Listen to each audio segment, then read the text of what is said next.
Welcome back, Nine World Chronicles audience.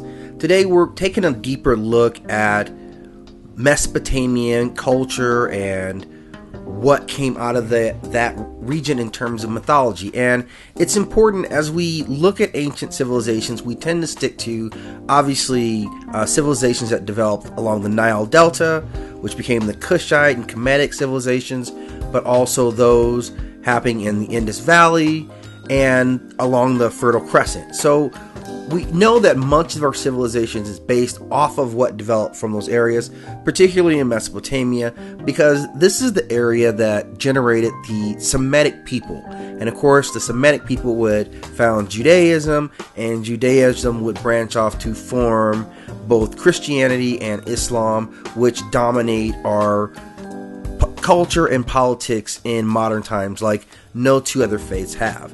So it's important to have a general overview of who these people were, and we spent some time talking about some of the particular gods. We're going to just take a little closer look at the civilizations to kind of establish a better footing about who these gods were. The ancient culture of Mesopotamia once thrived on the banks of the Euphrates and the Tigris in what is now modern Iraq, Syria, and Kuwait.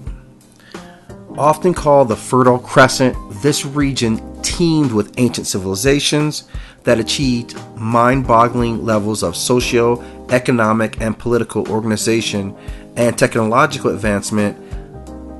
The cultures of Sumerians, Akkadians, Babylonians, and Assyrians dominated the region and developed agrarian societies that gave rise to the first cities in the world. These ancient cultures established themselves around 4000 BCE with the rise of the Sumerian Empire.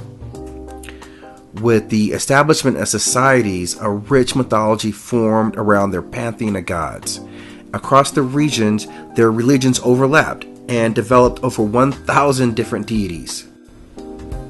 The laws of the ancient Mesopotamian civilizations focused on the gods, their relationship to the people, and their interactions between themselves.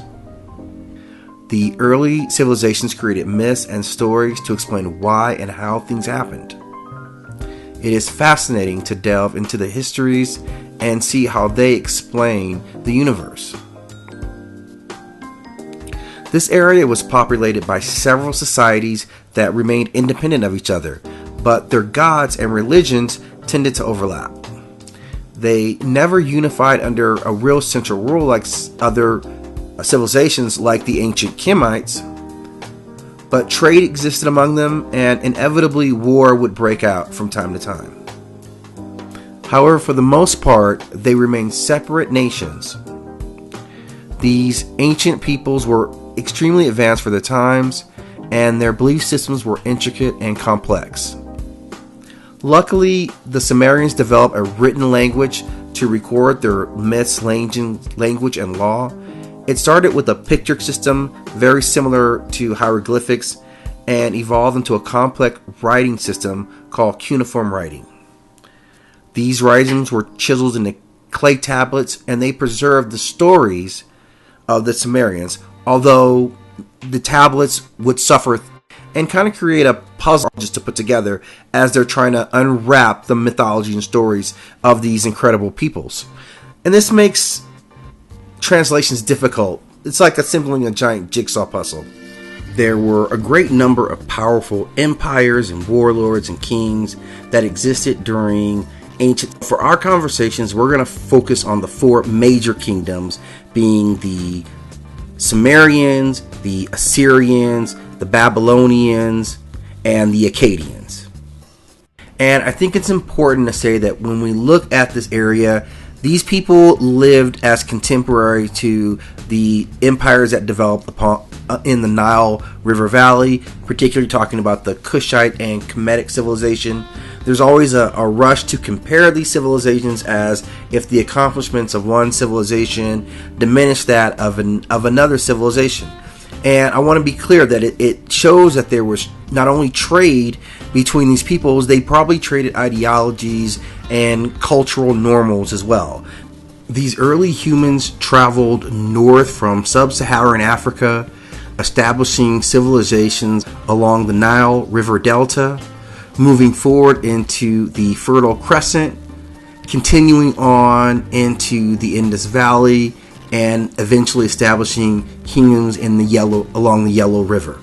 This is the progress of mankind, and this is where our earliest civilizations are connected fundamentally in their people and to some degree. In understanding the people, we want to know who they were geographically, culturally, politically. In what era did they reign? Who were the influences that came before them, and what cultures did they in turn influence that would come after, either by being conquered or absorbed? In the case of these Western Semitic people, we know that their influence first went through the Greeks, and their Western Semitic beliefs heavily influenced the establishment of the Greek pantheon, which of course would go on to influence the Roman pantheon of belief systems as well.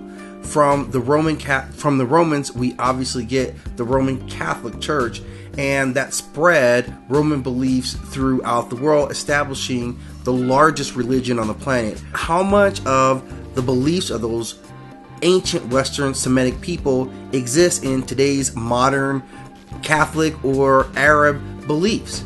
One thing we can say for sure is that there are some important links between these cultures, and we will uncover more of it as we start to look at the 4 major civilizations that come from this area we call Mesopotamia.